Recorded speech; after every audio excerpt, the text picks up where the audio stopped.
안녕하세요. 재무제표 수다 떨기 2회로 찾아오게 된 민홍섭, 이승훈 회계사입니다.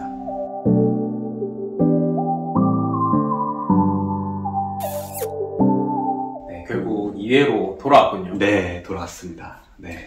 주변에서 1회가 나가고 반응들이 어떠셨나요? 아, 반응이요? 일단 모든 사람들이 피곤해 보인다. 네, 피곤해 보인다라는 말이 뭐 절대적으로 많았고요. 다음에 뭐 수업하는 것 같다 라던가 아니면 좀 어렵다 라던가 뭐 다양한 의견들을 좀 제시해 주셨습니다. 네네. 그리고 사실 뭐 끝까지 보시는 분들은 별로 없었던 걸로. 그래요? 네, 그래도 뭐 주변에서 네. 많이 응원들 해주고 계셔가지고 네. 열심히 또 해보려고 합니다. 점차 나아지겠죠. 네. 네. 네. 그 1회가 나간 이후에 저희 팀에 큰 경사가 하나 있었죠. 아, 그쵸. 네. 바로 민홍섭 회계사가 등려를 하게 되었습니다. 와, 오, 감사합니다. 축하드립니다. 네. 기분이 어떠세요? 네. 기분이요. 이게 네.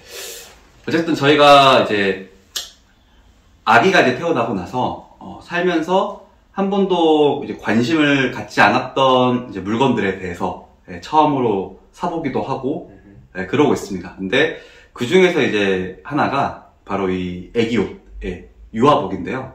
와이프랑 그 애기 옷을 보다가 와이프가 물어보더라고. 애기 옷 도대체 왜 이렇게 비싸냐고. 그러더라고요.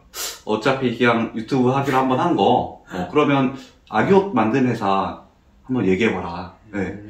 생각해보니까, 뭐, 애기를 한번 길러보신 분들은 다 공감하시겠지만, 왜 애기 옷이 이렇게 비싸지라는 생각을 한 번쯤은 다 해봤었을 것 같아요. 네. 저도 이제 그 고민을 좀 했는데, 그래서 이번 시간에는 저희가, 수다를 떨어버릴 재무제표가 바로 이제 대표적인 유아 아동복 브랜드이자, 코스닥 시장에서도 상장이 되어 있는 회사죠. 아가방 컴퍼니의 재무제표에 대해서 수다를 떨어볼까 합니다. 자, 그러면 본격적으로 재무제표 중 손익계산서를 살펴보겠습니다. 연결 재무제표 탭을 눌러보시고요.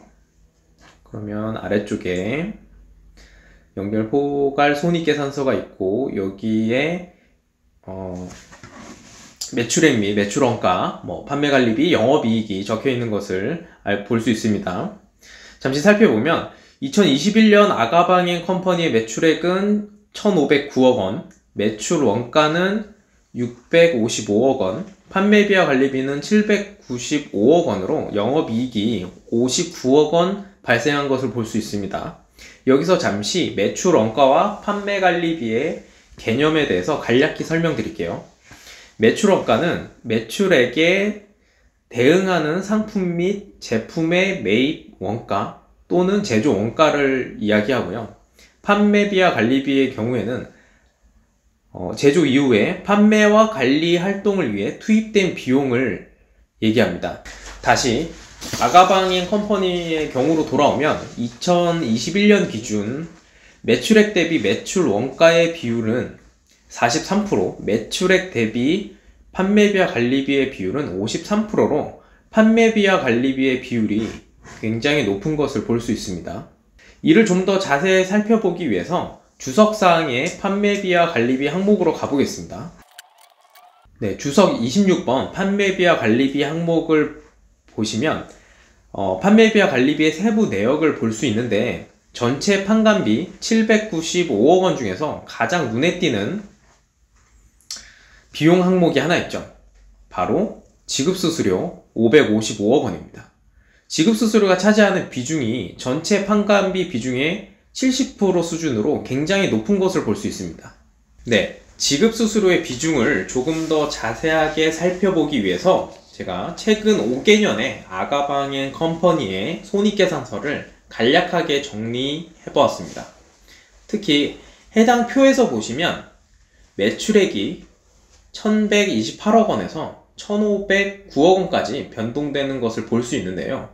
이에 따라서 지급수수료의 금액도 변동이 되는데 특히 2018년 이후부터는 매출액 대비 지급수수료의 비율이 35.7%에서 37.1%로 매년 유사한 수준을 보이고 있다는 것을 볼 수 있습니다.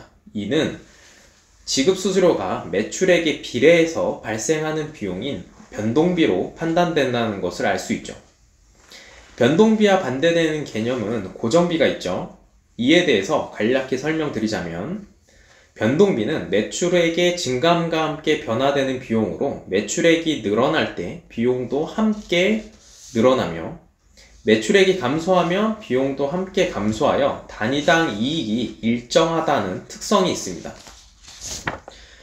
고정비는 매출액의 증감과 상관없이 변하지 않는 비용으로 매출액이 증가하며 비용이 함께 증가하지 않아 단위당 이익이 증가하는 반면, 매출액이 감소할 경우 비용이 함께 감소하지 않아 단위당 이익이 감소하여 손해로 이어질 수도 있다는 특성이 있습니다.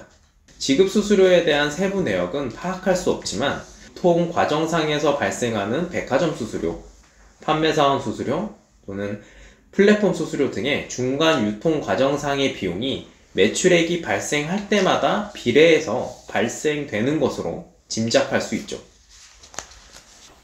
예, 승훈의 회사가 이 아가방앤 컴퍼니의 마진 구조에 대해서 살펴보았다시피 유아복 회사의 이익에 가장 큰 영향을 미치는 것이 바로 판매 관리비, 그 중에서도 판매 수수료와 같은 이 수수료 계정이 크다는 것을 알 수 있습니다. 그래서 다른 의류회사, 특히 유아복을 전문으로 하는 회사는 어떤지 좀 더 살펴보도록 하겠습니다. 이 아가방앤 컴퍼니가 국내 최초 유아 의류 또 전문 업체라는 타이틀로 소비자들에게 널리 알려 있다면, 우리 요즘 시대의 아기 엄마, 아기 아빠들에게 한 번쯤은 들어봤을 법한 브랜드죠. 밍크뮤, 블루독, 리틀그라운드, 알로봇 등 이제 유아 아동복 업계에서 상당히 높은 인지도를 지니고 있는 브랜드들이 있는데요. 이 브랜드들을 모두 운영하고 있는 회사가 있습니다. 네, 서양 넥터스라는 기업입니다. 이 기업은 상장되어 있지는 않지만 다트에 재무제표가 공시되어 있기 때문에 아가방 컴퍼니와 유사한 재무구조를 지니고 있는지 아니면 그렇지 않은지에 대해서 저희가 함께 살펴보도록 하겠습니다. 네, 서양 넥터스의 2021년도 재무제표의 손익계산서를 보시면 2021년도에 2,159억 원의 매출액을 기록하였는데, 그중 제조 또는 매입하면서 발생하는 이 매출 원가를 제하고 남은 매출 총이익이 1,171억 원임을 알 수가 있고요. 그리고 2020년도도 매출액 1,758억 원, 그중 매출 총이익으로 남는 금액이 954억 원입니다. 즉 제품 자체만을 놓고 보면 팔았을 때 절반을 상회하는 매출 총이익이 남게 되는데요. 그런데 이 기업도 마찬가지로 아가방 컴퍼니와 유사하게 판매 관리비의 금액이 매출 원가보다 높게 발생하고 있는 것을 알 수 있네요. 각각 1,047억 원, 938억 원. 그래서 이 매출액 대비 영업이익률이 2021년도에는 5.8%, 2020년도에는 0.9%를 기록한 것을 알 수 있습니다. 이 서양 네트워크스의 전체 마진에서 가장 큰 영향을 미치는 것이 판매 관리비이고, 주석상을 가서 판매 관리비 주석상을 보게 되시면 이 1,047억 원의 판매 관리비 중에서 지급 수수료가 540억 원, 판매 수수료가 258억 원을 기록하면서 절대적으로 이 두 계정에 대한 비중이 높다는 것을 알 수 있습니다.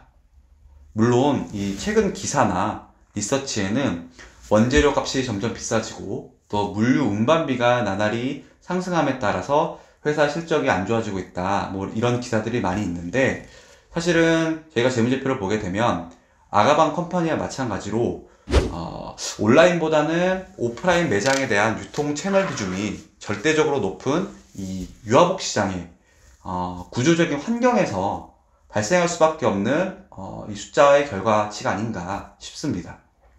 또 더 나아가서 저희가 처음에 이 컨텐츠를 준비하면서 궁금했던 부분이죠.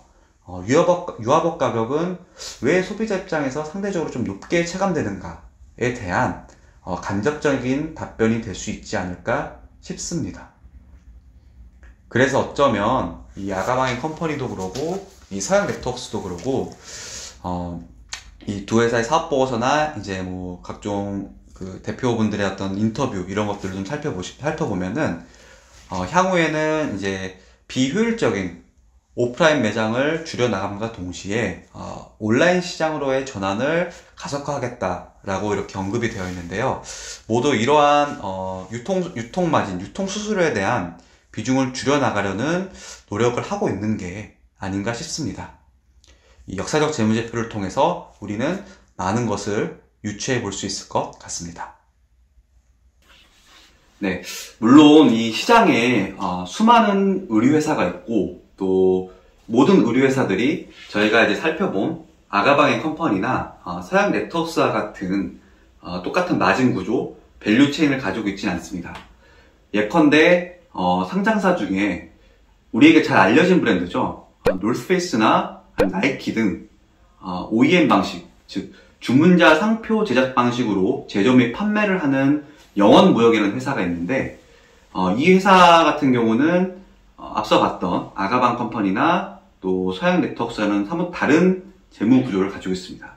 마찬가지로 갭이라던가 빅토리아 시크릿, 자라, 랄프 앤 노란과 같은 글로벌 브랜드 의류를 바이어의 요구에 따라서 디자인하거나 설계하거나 또 제조 판매하는 이 한세실업이라는 상장사가 있는데 이 상장사의 재무제표를 보게 돼도 앞서 살펴본 이 회사들과의 마진 구조가 사뭇 다름을 알 수 있습니다.